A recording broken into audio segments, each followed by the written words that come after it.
Graça e paz da parte do nosso Senhor Jesus, amém?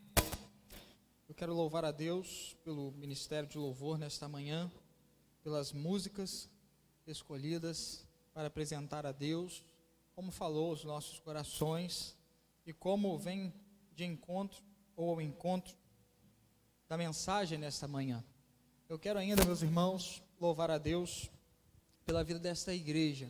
Quero reconhecer nesta manhã aquilo que esta igreja tem investido, tem investido na minha vida, na vida da minha família. Eu sou grato a Deus. Termino nesta manhã meu compromisso no mês de fevereiro, de estar pregando aqui pela segunda vez, não é? E sou grato a Deus pela vida desta igreja e pela vida dos irmãos. E quero, meus irmãos, então continuar, como já preguei no primeiro domingo pela noite, agora quero, no último domingo pela manhã, continuar falando sobre os desafios para o ano de 2021.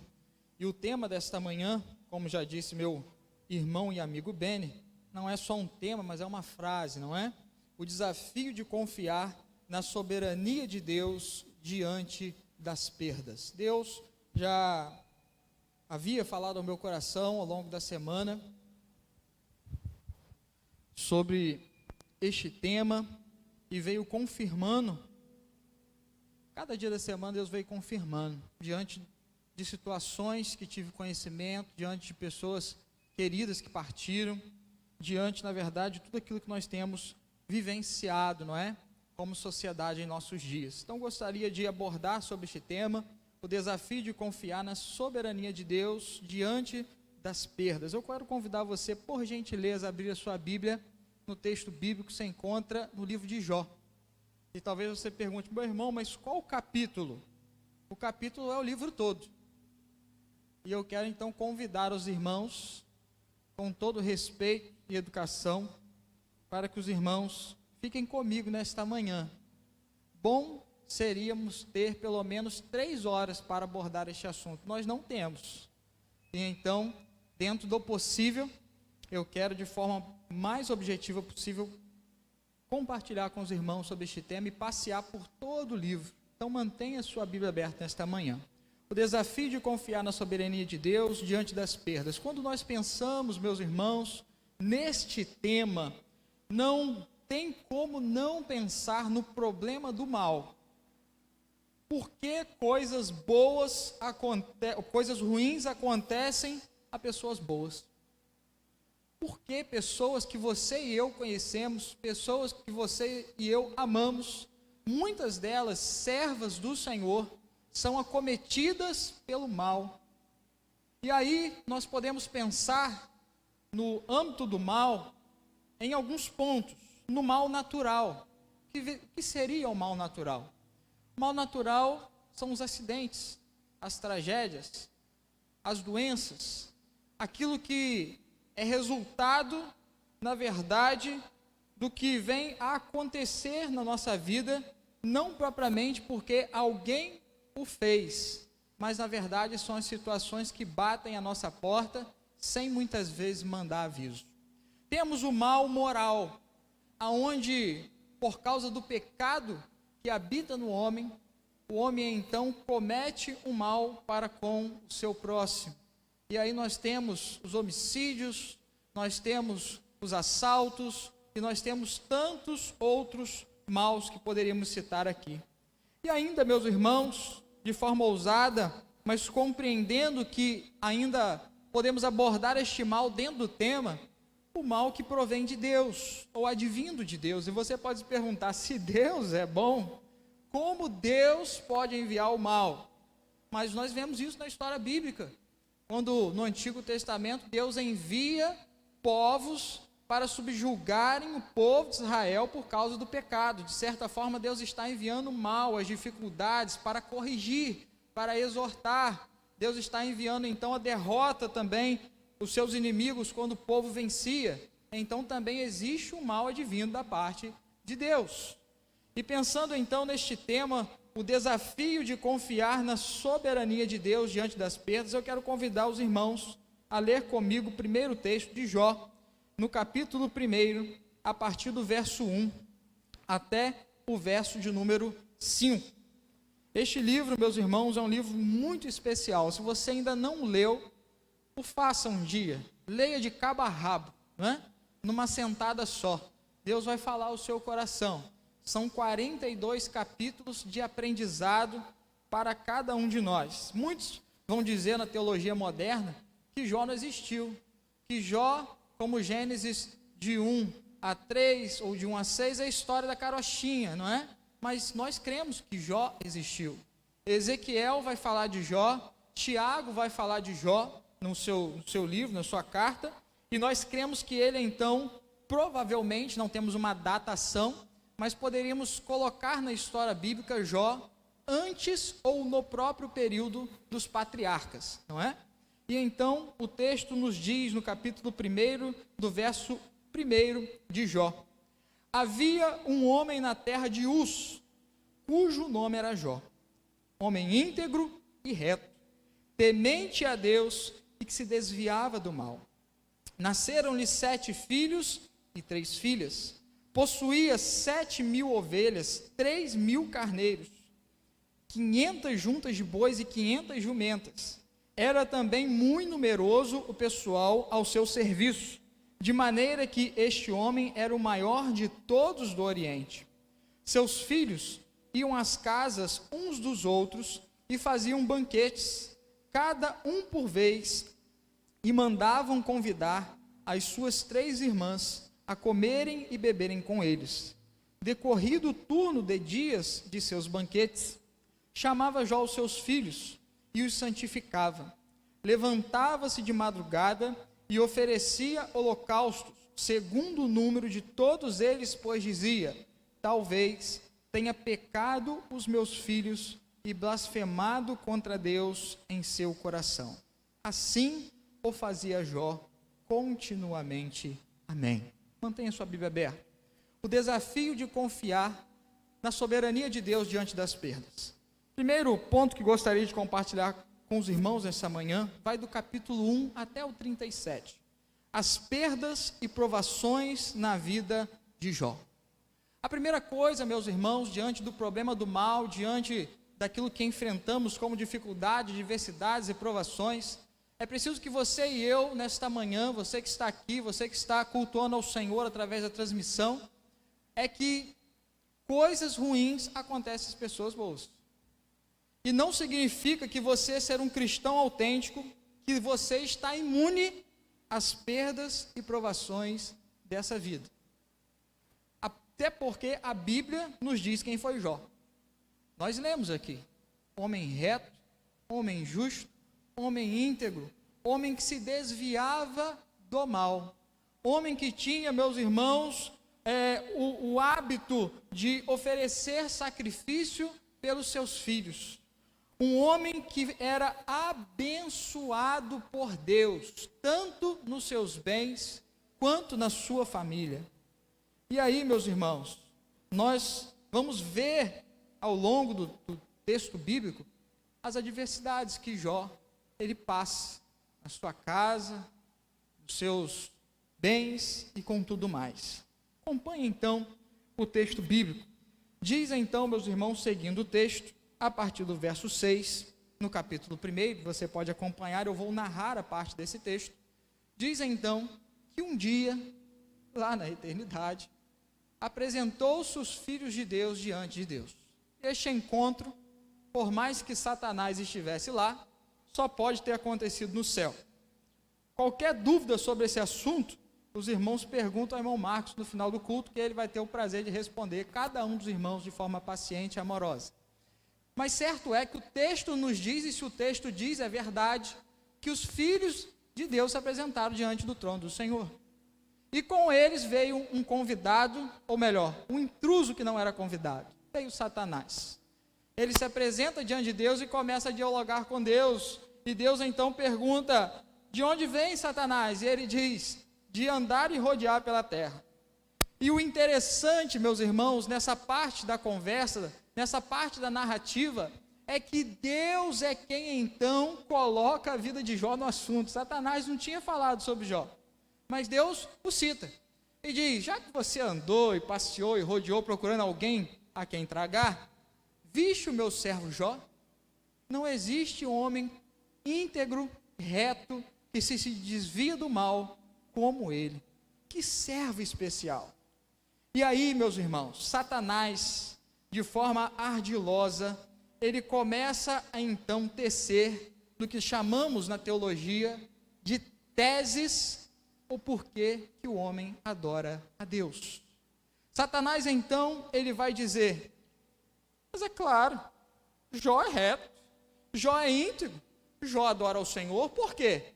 Porque o Senhor o cercou de todos os bens, o Senhor o cercou de uma bela família. A primeira tese de Satanás, meus irmãos, e também é uma tese pregada hoje, é que o homem, ou Jó, ou o homem, só adora a Deus por aquilo que Deus pode dar. E diante da teologia da prosperidade, muitas pessoas realmente têm pregado essa infelicidade em púlpitos de muitas igrejas. Eu só adoro a Deus porque Deus me abençoa. Eu só adoro a Deus porque Deus me dá um bom emprego, porque Deus me dá uma boa família. Deus então diz, Satanás, eu lhe dou autorização para você tocar na vida de Jó. E aqui uma observação. Satanás só pode tocar na vida do cristão se Deus permitir. Martim Lutero, ele dizia que Satanás é um cachorro na corrente de Deus. E ele só vai até onde Deus permite. E aí, meus irmãos, Satanás sai da presença de Deus e algumas coisas começam a acontecer na vida de Jó. Jó, primeiramente, vai perder todos os seus bens. Você que está com sua Bíblia aberta, no capítulo 1, do verso 14 ao 15. Ele perde os bois, as jumentas, pelas mãos dos sabeus. Diz que Jó estava lá na sua casa e, de repente, o dia que estava tão bonito começa a virar trevas. Eu me lembro daquela música que nós cantamos, aquele hino tão lindo que nós cantamos sobre oração, não é? A buscar Deus em oração, porque não sabemos o que o dia vai ser. E aí diz que um empregado, ele corre e ele chega, e eu fico imaginando, Jó assentado, e chega o seu servo correndo e diz, Jó, estávamos ali cuidando dos seus bens, dos bois e das jumentas, e de repente os sabeus vieram e tomaram tudo. Quando Jó está digerindo aquela primeira informação, chega outro, verso 17 do capítulo 1. Jó, meu senhor, todos os camelos foram levados e os servos foram mortos pelas mãos dos caldeus. E ainda, como se não bastasse isso, chega mais um, no verso 18 e 20. No verso 16, perdeu pelo fogo as ovelhas. E no verso 17, pelos camelos e servos pelas mãos dos caldeus. Ou seja, Jó perdeu todos os seus bens. Como se não bastasse isso, aquele homem íntegro agora, talvez olhando com uma visão perdida para ao longe, ele vê que tem mais um vindo. E este então chega para ele no verso 18 e 20 e diz, Jó, seus filhos estavam dando um daqueles banquetes. De repente veio um vento tempestuoso. E a casa caiu sobre eles e morreram os seus 10 filhos. Meus irmãos, isso não aconteceu de forma progressiva. Isso não foi a empresa de alguém que foi se dissolvendo. Isso não foi alguém que estava acamado e a dia a gente fica esperando, talvez numa situação muito difícil, né? Deus vai levar, Deus vai levar. Não, aquele homem, no mesmo dia, perde tudo que tinha, perde todos os seus filhos. E Satanás está tentando provar a sua tese. Porém, meus irmãos, aquele homem, diante de tudo isso, ele diz no verso de 20 a 21, você está com a Bíblia aberta, ele diz, então Jó se levantou, rasgou seu manto, rapou a sua cabeça, lançou-se em terra e adorou e disse, nu saí do ventre da minha mãe e nu voltarei. O Senhor deu, o Senhor tomou, bendito seja o nome do Senhor. Em tudo isto Jó não pecou, nem atribuiu Deus falta alguma. Meus irmãos, você e eu, por um tropeção que nós damos, já reclamamos de Deus. Você e eu, quando vamos sacar um dinheiro, demora um pouquinho, e o caixa eletrônico engole o nosso dinheiro de volta, já entramos em crise. Você e eu, quando um de nossos filhos está doente, e a gente não entende por quê, quantas vezes a gente se pergunta, Senhor, por quê, por quê, por quê? E aquele homem perde todos os seus bens, aquele homem perde todos os seus filhos, e diz que ele se humilha diante de Deus. Não significa que ele, ao adorar, não sentiu dor, porque ele se humilhou, ele rasgou as suas vestes, ele sentiu a tristeza, mas ele sabia quem era Deus, e ele então disse, nu saí do ventre da minha mãe, nu voltarei, bendito seja o nome do Senhor. Quando nós não sabemos o que fazer diante das perdas, nós devemos adorar ao Senhor. Eu me lembro que em nossa cidade, quando aconteceu aquele acidente, com uma guarnição da polícia militar, onde toda ela veio a óbito, eu fui ao culto fúnebre, lá na segunda igreja, conheci aquele menino, irmão da Zaira. Eu lembro que eu já estava na carreira militar, ele estava desejoso de entrar, fez o concurso, passou, e a vida dele foi ceifada num acidente. E eu, diante ali, daquele caixão, diante daquele culto, eu ficava pensando e me perguntando com toda a sinceridade, e talvez, ou por certo, o pastor Marcelo nem sabe disso, mas eu ficava me perguntando, irmã Solimar, que mensagem o pastor Marcelo traria naquela manhã? E ele leu esse texto. No saí, no voltarei. Deus deu, Deus tirou. Bendito seja o nome do Senhor. Às vezes o único consolo vai ser adorar ao Senhor. Jó, então, meus irmãos, ele derruba ou faz cair por terra a primeira tese de Satanás. Ele não adorava por aquilo que Deus o dava, mas ele adorava por aquilo que ele era. Mas Satanás, ele não desiste, ele é ardiloso. E diz então no capítulo 2, no verso 1, você pode acompanhar na sua Bíblia, que novamente os filhos de Deus foram se apresentar diante do Senhor. E quem vai lá na ponta da rabeta da fila? Satanás. E ele então se apresenta e Deus faz um diálogo muito parecido com o primeiro, não é? Satanás, de onde vem? E ele diz de rodear pela terra e passear por ela. E Deus então mais uma vez instiga Satanás com Jó. Eu certamente, meus irmãos, não entendo algumas coisas que Deus faz, mas eu confio porque Deus está na direção.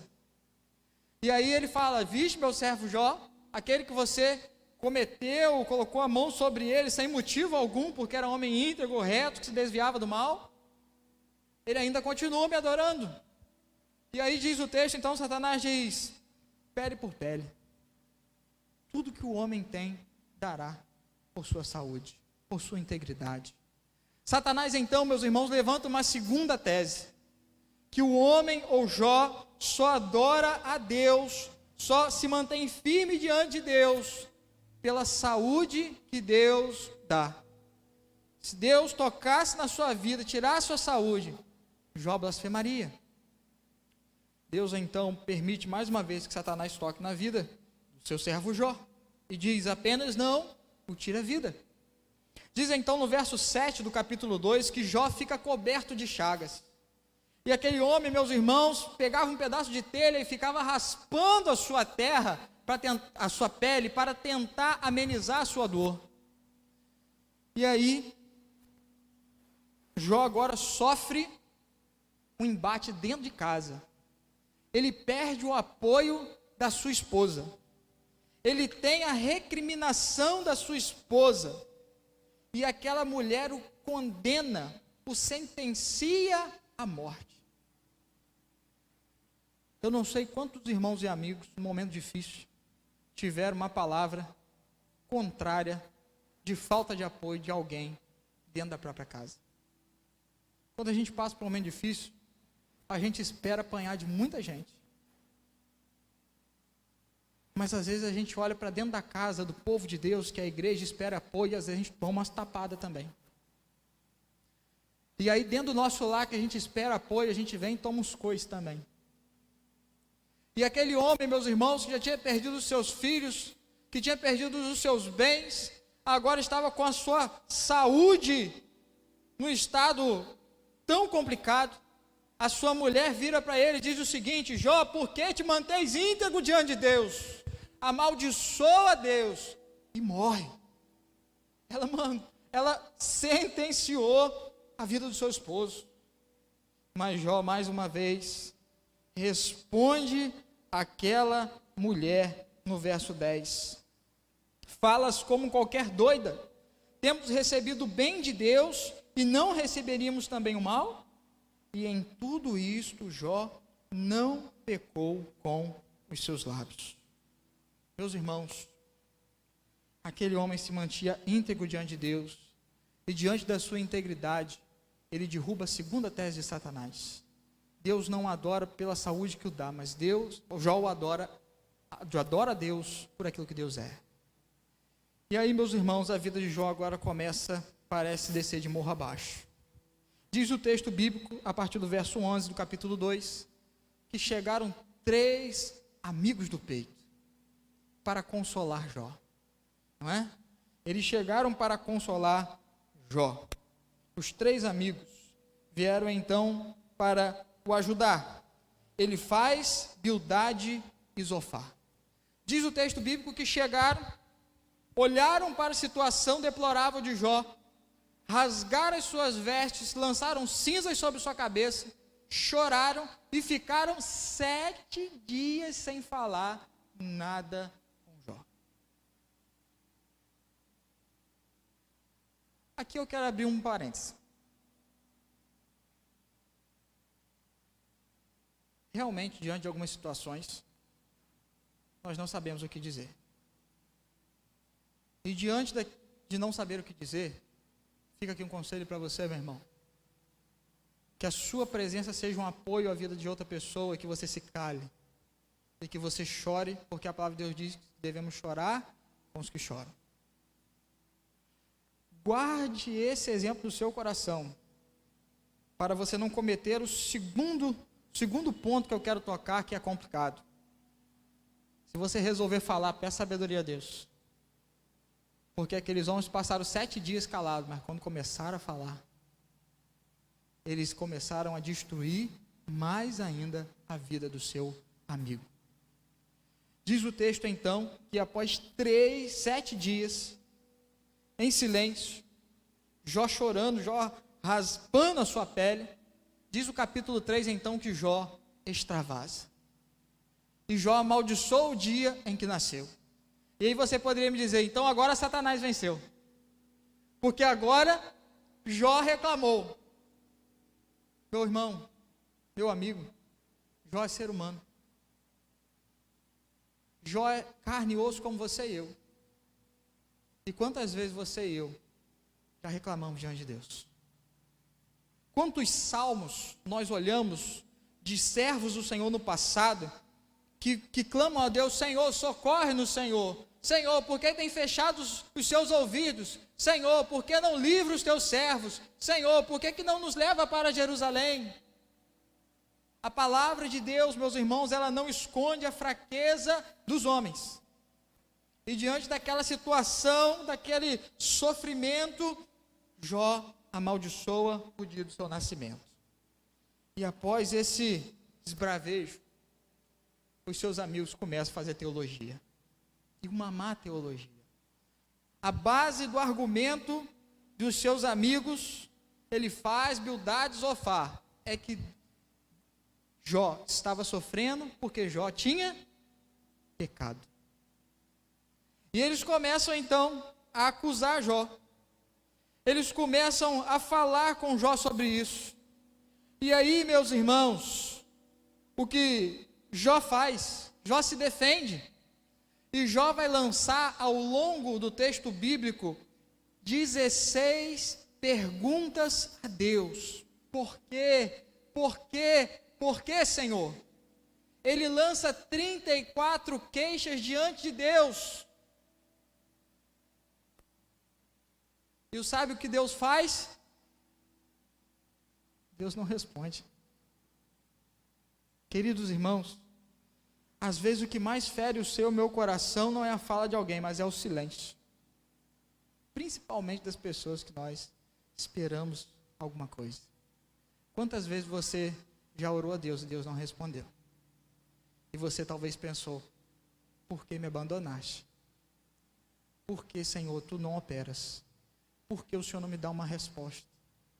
Eu creio que o Senhor me abandonou diante da situação, porque o Senhor não me responde. Deus não responde a Jó. E os seus amigos continuam falando: mas Jó, você está nessa situação porque você roubou da viúva. Jó, você está nessa situação porque você não socorreu o órfão. Jó, você está nessa situação porque você se exaltava. E assim foram colocando inúmeras acusações sobre a vida de Jó. Meus irmãos, cuidado para que você, ao ver alguém também em dificuldade, não diga que esse irmão está passando por ela por causa de pecado. Nós não sabemos. É Deus quem conhece o som dos corações. É Deus que esquadrinha os corações. E diz então, meus irmãos, que não tendo mais argumentação, Jó, e você pode abrir ou virar algumas páginas da sua Bíblia no capítulo 19 de Jó, Jó 19, de 25 a 27, é o que resta Jó dar um brado ao Senhor. E ele, diante de tudo aquilo, ele diz: porque eu sei que o meu Redentor vive, e por fim se levantará sobre a terra. Depois de revestido este meu corpo da minha pele, esta minha carne, verei a Deus, vê-lo-ei por mim mesmo, os meus olhos verão e não outros. Quando a nossa esperança nas soluções humanas não existirem, quando o silêncio de Deus bater a nossa porta, ao nosso coração, não perca a salvação no Senhor Jesus. Não perca de vista a salvação. O que Jó está dizendo aqui é o seguinte: Senhor, o Senhor pode me consumir, o Senhor pode me levar, mas eu sei que o meu Redentor vive. Essa mensagem é maravilhosa, meus irmãos. É confiar num Deus após a morte. Após tudo isso, após pandemia, após as perdas, após as dificuldades, existe um Redentor e Ele está pronto a socorrer a cada um de nós por toda a eternidade.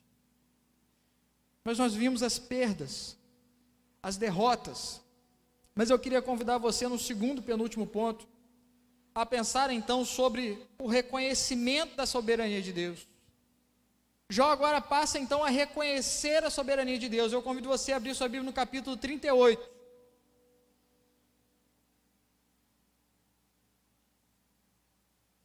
Após findar o discurso de Jó, após findar o discurso do seu último amigo, houve um silêncio. E quando o homem se cala, Deus fala. E Deus então, ele começa a falar a Jó. Mas diante da fala de Deus, Deus continua não respondendo as 16 perguntas de Jó e nem as 34 queixas. Deus vai se revelar a Jó como o Deus que é. E se você começar a ler estes capítulos do 38 até o 41, você então vai ver que Deus vai dizer: Jó, aonde estava você, Jó, quando eu formei todo o universo? Jó, aonde estava você quando eu coloquei cada estrela no céu e eu as chamo pelo nome? Jó, aonde estava você quando eu criei os grandes animais selvagens deste mundo? Jó, aonde estava você quando eu pus o firmamento? E Deus vai então dizendo: Jó, aonde você estava? Quem é você? Porque eu sou Deus. Nem sempre, meus irmãos, será fácil reconhecer e descansar e confiar na soberania de Deus. Eu não vim nesta manhã tentando provar que diante de um mal, diante de uma perda, diante de um sofrimento, será fácil você reconhecer a soberania de Deus. Mas fato é que é possível. Quando todos se calam, Deus fala. Às vezes, quando nós paramos de reclamar, de perguntar, de questionar a Deus, descansamos em Deus, aí Deus vem e nos fala. Eu me lembro de Elias. Elias corre, se esconde após aquele acontecido. Jezabel queria matar ele, ele se esconde, e Deus fala que ele tinha que caminhar, e ele vai para uma montanha, e Deus fala que ia falar com ele, e passa um ventaval, Deus não estava, passa fogo, Deus não estava, e de repente vem uma brisa suave, e Deus estava ali. Nós precisamos gerar no nosso coração, diante da palavra de Deus, diante do Espírito Santo de Deus, esta brisa suave, para fechar a nossa boca e deixar Deus falar, deixar Deus se revelar, mesmo diante das lutas e das adversidades. Deus se apresenta a Jó, Deus se revela a Jó, e a revelação de Deus a Jó faz toda a diferença. O desafio de confiar na soberania de Deus diante das perdas passa pelo caminho de entendermos, de enxergarmos, de ouvirmos a revelação de Deus. E a revelação de Deus está na sua palavra. É por isso que muitas vezes nós passamos por situações, buscamos bons conselhos e eles não preenchem os nossos corações. Buscamos soluções humanistas e elas não preenchem os nossos corações. Mas quando nós nos calamos, descansamos no Senhor e abrimos as páginas da nossa Bíblia, que às vezes estão coladinhas, né? Quase a gente não desfolha, e a gente abre, e Deus fala, e Deus se revela, e Deus vai tratando. E por último, meus irmãos, e eu convido você a abrir e acompanhar comigo no capítulo 42, e é sobre este capítulo que quero me debruçar ao final do sermão. Após as perdas, após o reconhecimento da soberania de Deus, Jó agora então, ele começa a experimentar do reconhecimento, ou começa a experimentar daquilo que Deus vai fazer na sua vida, da restauração que Deus vai trazer na vida de Jó. Ele experimentou as perdas, ele passou pelo momento da revelação, e agora ele vai experimentar da restauração de Deus na sua vida. E então, meus irmãos, o capítulo 42 diz, verso 1: Então respondeu Jó ao Senhor: Bem sei que tudo podes. A primeira lição, meus irmãos, que Jó, ele entende quando Deus está restaurando a sua vida, quando ele então entendeu e acatou a revelação de Deus, é que Deus é onipotente. Para Satanás tocar na vida de Jó, ele teve que pedir permissão a Deus, porque ele não é onipotente, mas Deus tem todo o poder. E o nosso problema, muitas vezes, para descansar e confiar em Deus, é que nós esquecemos que Ele tem todo o poder. Que esta pandemia está no roteiro de Deus. Que as perdas das vidas de pessoas que amamos e que não sabemos se seremos você e eu, não que deseje isso para os irmãos, está no roteiro de Deus. Deus é soberano, Deus é onipotente, e Deus está na condução de toda a história, inclusive na história da sua vida, meu irmão. Mas uma segunda lição que Jó aprende, ainda no capítulo 42 e ainda no verso 2, é que nenhum dos seus planos podem ser frustrados. Nenhum dos planos de Deus, meus irmãos, podem ser frustrados. É interessante, e eu acho, irmão Marcos, uma coisa magnífica a oração. Primeiro, porque Deus pede para orarmos e Ele já sabe que eu vou pedir. Eu acho isso um mistério, vou perguntar no céu. Outra coisa é que Deus nos permite orar por coisas que Ele sabe que Ele não vai atender. A gente vai visitar alguém que está acamado, a gente ora por aquela pessoa com sinceridade, fé de coração, a gente crê que Deus pode curar, porque Deus pode curar, Deus curou, Deus cura hoje. E Deus lá no céu Mas não é um Deus sarcástico, é um Deus sábio, é um Deus amoroso, é um Deus misericordioso. Ele nos permite orar sabendo assim, eu não vou atender a sua vontade. Sabe por quê? Porque nenhum dos planos de Deus podem ser frustrados. E por mais que você e eu achemos que a coisa saiu do rumo de Deus, a história continua na mão de Deus. Eu não sei o que você tem vivido. Eu não sei as pessoas que você tem convivido e daquilo que você tem ouvido que elas têm vivido. Mas um dia que alguém pedir socorro para você, diga, Deus é todo poderoso. Os seus planos não podem ser frustrados. Deus está na condução de todas as coisas.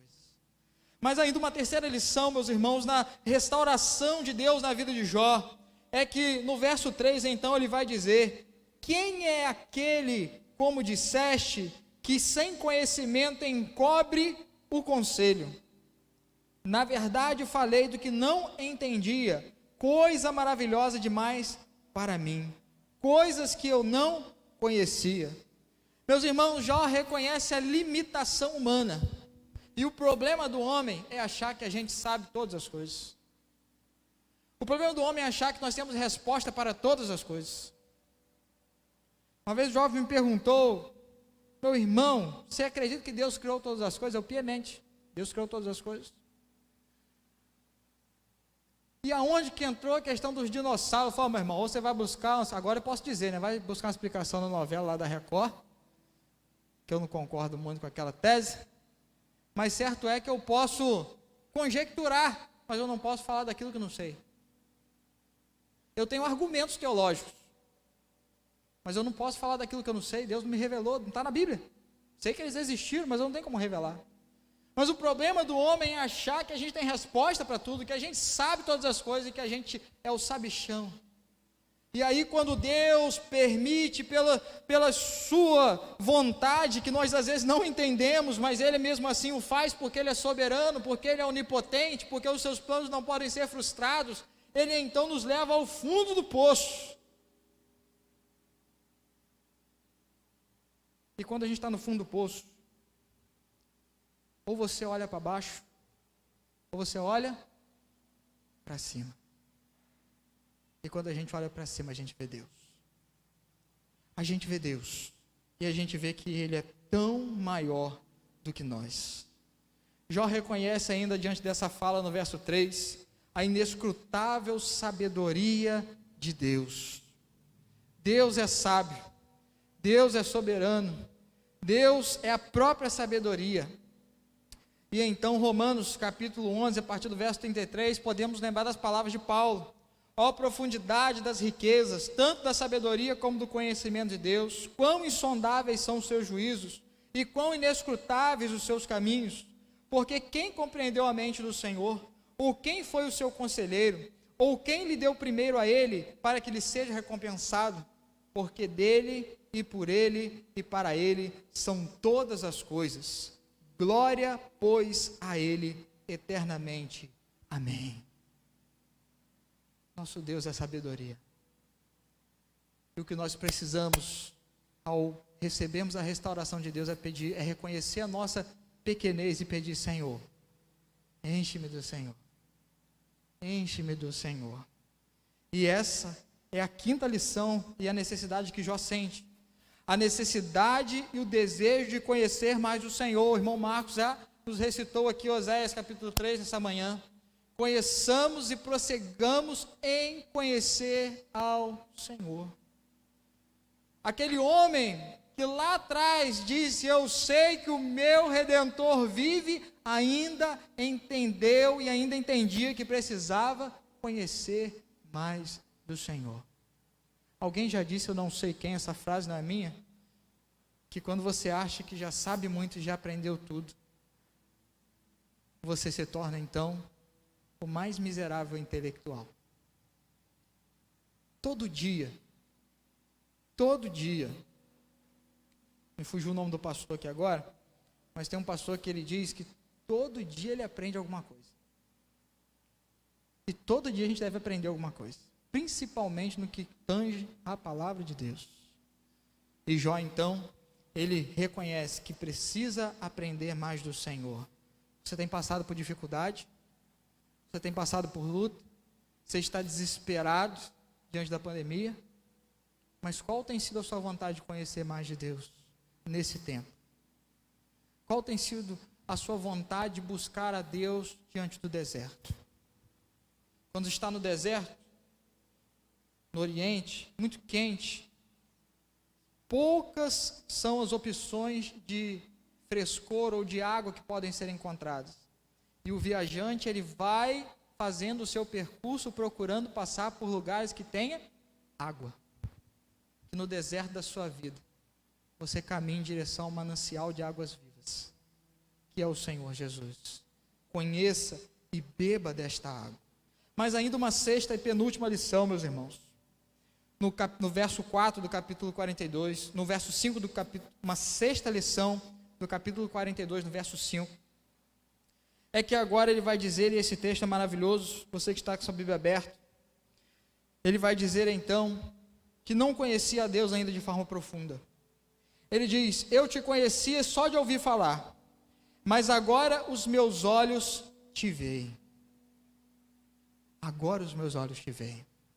Eu acho esse versículo a grande sacada do livro de Jó. Jó, a Bíblia diz, e Deus diz que ele é um homem temente a Deus, que era um homem reto, que não havia outro igual. E aí Jó ainda vai dizer: Senhor, mas eu não te conhecia.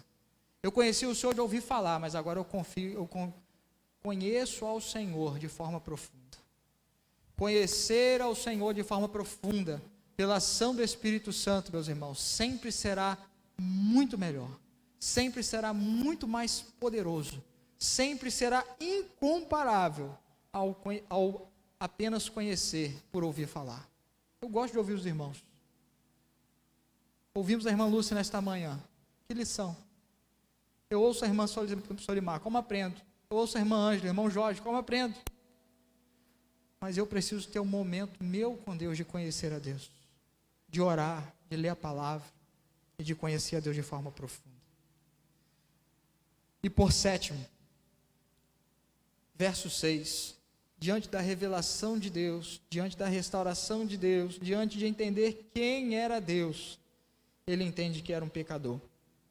Por isso me abomino e me arrependo no pó, na cinza. Quando nós nos aproximamos de Deus, nós vemos o quão miseráveis nós somos. A problemática da pergunta que trouxe na minha fala introdutória do sermão é respondida aqui. Por que coisas ruins acontecem com pessoas boas? Porque nós não somos bons. Nós somos pecadores. Nós andávamos como ovelhas desgarradas que não tinham pastor. Nós éramos, segundo Paulo, os romanos, inimigos de Deus. E então as coisas ruins acontecem por causa do pecado que habita em nós, por causa do mundo decaído, por causa da criação que foi afetada por causa do pecado. Mas quando nós reconhecemos que somos pecadores, Deus, ele vai cuidando, ele vai tratando, ele vai a cada dia nos fortalecendo, meus irmãos. E nessa manhã, para que você receba a restauração de Deus, é preciso que você tenha consciência que você é um pecador carente da graça de Deus. E para terminar, diz ainda o texto, que Deus então começa a restaurar a vida de Jó. E diz no verso de número 7, que agora Deus dá um puxão de orelha nos amigos de Jó. E ele fala assim: Jó, ore por estes homens. E depois dessa oração, fato é que Deus abençoa Jó em dobro. Sabe por quê? Deus não nos abençoa enquanto você e eu não resolvemos as nossas pinimbas com os nossos irmãos, com os nossos amigos e com a nossa família, família de Deus. Aquele que antes estava lá falando mal dele, que estava acusando, Jó vai orar por ele. Sabe o que é isso? Aquela pessoa que te machuca, aquela pessoa que te espeta, aquela pessoa que pisou em você, Deus quer dizer o seguinte: eu te amei você sendo pecador, e agora eu quero que você libere perdão a esta pessoa. Jó vai lá, ora pelos seus amigos, e diz o texto bíblico que após isso, Deus o dá em dobro todas as coisas. Jó primeiro recebe então, meus irmãos, ali a questão de poder ter restaurado o seu ciclo social. Diz o texto bíblico que os seus irmãos vão até ele, e cada um dá um presente a ele. Aquele que antes agora era isolado, agora ele é trazido para o meio do ciclo social. Quando Deus restaura a nossa vida, nós não andamos mais só. Deus nos dá uma família, Deus nos dá pessoas para andar junto conosco, meus irmãos, mesmo nas lutas, mesmo nas adversidades. Deus restaura os seus bens. Diz o texto bíblico que Deus dobrou os bens de Jó. E dobrar os bens não significa que ele há de se esquecer por aquilo que passou lá atrás. O que podemos aprender que Deus pode nos dar bens e nos dar coisas, porque Deus cuida de nós, não quer dizer que talvez vai tapar aquilo que você perdeu lá atrás, mas Deus está nos ensinando a ter contentamento com o dia de hoje. E Deus ainda restaura a sua família, o seu casamento, e com filhos. O texto não diz que Jó se divorciou daquela mulher. E abre um parênteses que hoje os casamentos são descartáveis. Se não der certo, eu caso de novo. Se fulano tiver um suor muito forte, eu largo ele. Se minha mulher não fizer as unhas, eu largo ela. E aquele homem, quando estava coberto de chagas com a morte dos seus filhos, pobre, aquela mulher amaldiçoou ele, desejou a sua morte. Mas quando Deus restaura a vida do homem, ele vai lá e restaura o casamento daquele homem. Com aquela mesma mulher. Com aquela mesma mulher. Jó tem 10 filhas. E abre um parênteses para um comentário. Que mulher fértil. 20. E é interessante, meus irmãos, se Deus deu tudo em dobro, Deus não deveria dar 20 filhos? O que aprendemos é que filho é filho mesmo depois que falece. Filho é filho para sempre. Filho fica no coração.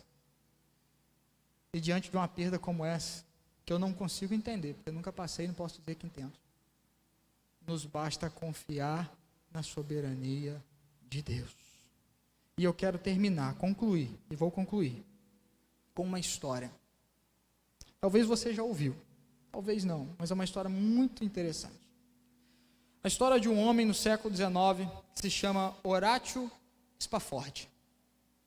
Horatio Spafford era um bem-sucedido advogado da cidade de Chicago, dos Estados Unidos. Porém, no ano de 1871, houve um grande incêndio na cidade de Chicago. Você pode procurar nos registros históricos. E aquele homem havia investido muitos dos seus recursos em bens, no mercado imobiliário. E a maioria das suas casas pegaram fogo, foram destruídas.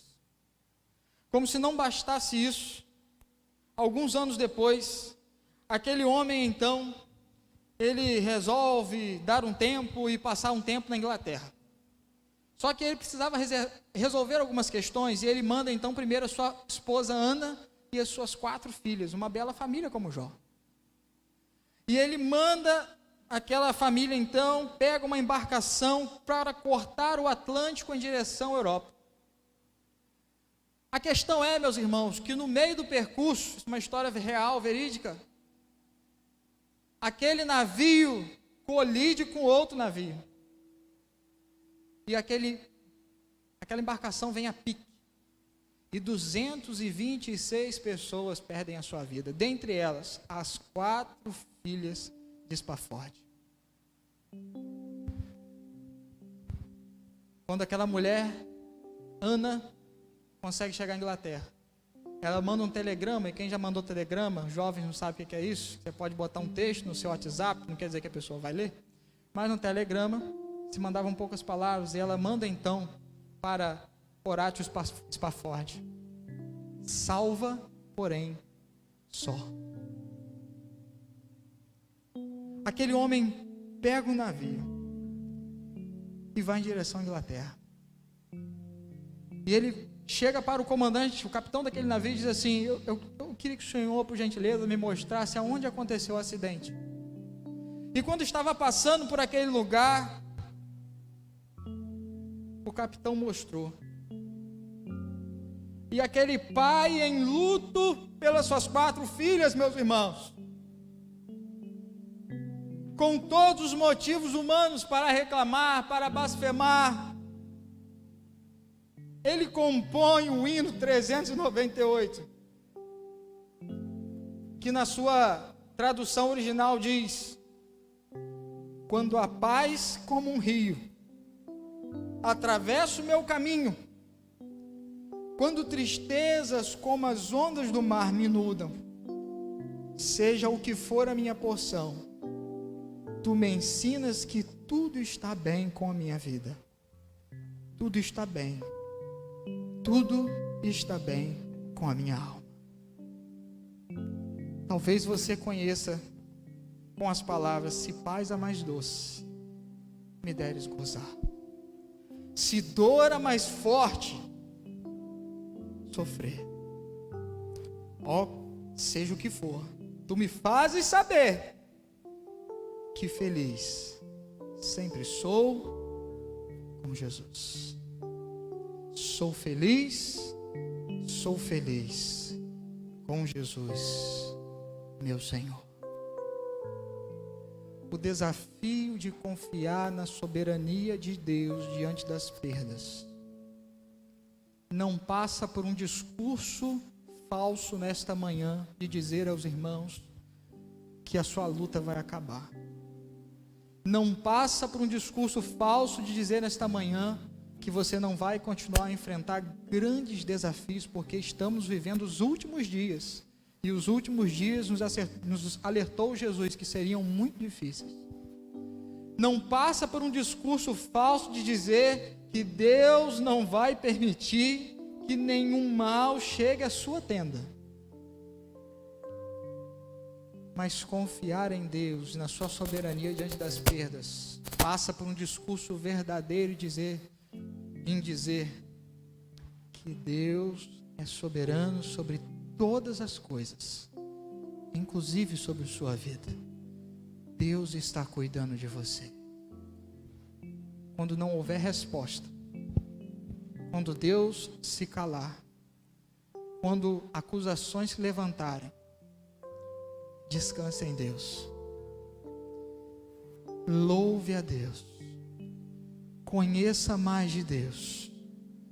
E Deus te dará a capacidade de cantar: sou feliz com Jesus, meu Senhor. Feche os seus olhos. Vamos falar com Deus. Quero pedir desculpa ao grupo de louvor, porque eu combinei uma coisa com eles, mas vamos orar primeiro. E logo após eles vão cantar e nós vamos estar encerrando o culto. Mas feche os seus olhos para falar com Deus. Grandioso Deus, eterno Pai, graças te damos, Senhor, porque o Senhor é bom. E quando eu digo que o Senhor é bom, é porque eu creio que o Senhor é bom. E eu creio que o Senhor é bom diante da pandemia. Eu creio que o Senhor é bom quando o Senhor leva pessoas queridas próximas de mim. Eu creio que o Senhor é bom quando a dificuldade bate na minha casa. Mas eu suplico ao Senhor pela minha vida, pela vida dos meus irmãos, dos meus amigos, é que se nas mais profundas trevas, um dia, um de nós duvidar que o Senhor é bom, que a tua misericórdia nos alcance, Senhor. Que a tua boa mão de poder nos resgate do lodo mais profundo e nos coloque sobre a rocha que está firme e que é mais alta do que eu. Eu suplico ao Senhor nesta manhã por esposas que perderam seus maridos, por maridos que perderam suas esposas, por pais e mães que perderam seus filhos, ó Deus. Deus, eu suplico ao Senhor nesta manhã por empresários que estão falidos. Eu suplico ao Senhor nesta manhã por empregados que perderam sua fonte de renda. Ó Deus, Eu suplico ao Senhor por pessoas amadas que estão enfrentando quadro de enfermidade, ou de alguém próximo a elas que enfrenta esse quadro de enfermidade, e que humanamente, ó Deus, não vemos solução. Deus, conforta essas pessoas. Age com o teu Santo Espírito na vida dessas pessoas, ó Deus. Dá como ao teu servo Jó a possibilidade de conhecer ao Senhor de forma profunda. E eu clamo ao Senhor, mesmo sabendo que o Senhor tem um propósito diante de todas as coisas. Não se cale, ó Deus, diante do clamor dos teus filhos. Abençoa a tua igreja. Guarda as nossas vidas, ó Deus. Guarda as nossas vidas de nós mesmos, da nossa vontade, do nosso coração pecador. E leva-nos em paz nesta manhã para os nossos lares. Leva-nos em paz, Senhor, nesta manhã. Leva-nos em paz, dai-nos paz. E nos faz, Senhor, confiar na paz que excede todo entendimento.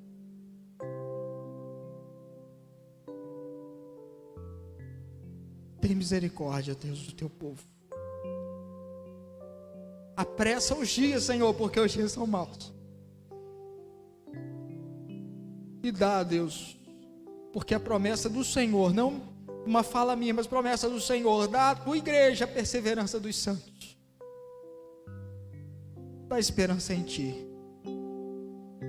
Porque se no fundo do poço olharmos para baixo, não existe esperança. Mas dá-nos, ó Deus, a capacidade de olhar para o alto e para ver brilhar a luz celeste. É minha oração ao Senhor. Não porque eu mereço, mas confiado no doce e precioso nome, o nome que está acima de todo nome, um nome que um dia todo joelho se dobrará, toda língua confessará que o Senhor é Deus e Rei, para a glória de Deus Pai. Amém. Que Deus nos abençoe. Amém. Vamos louvar a Deus.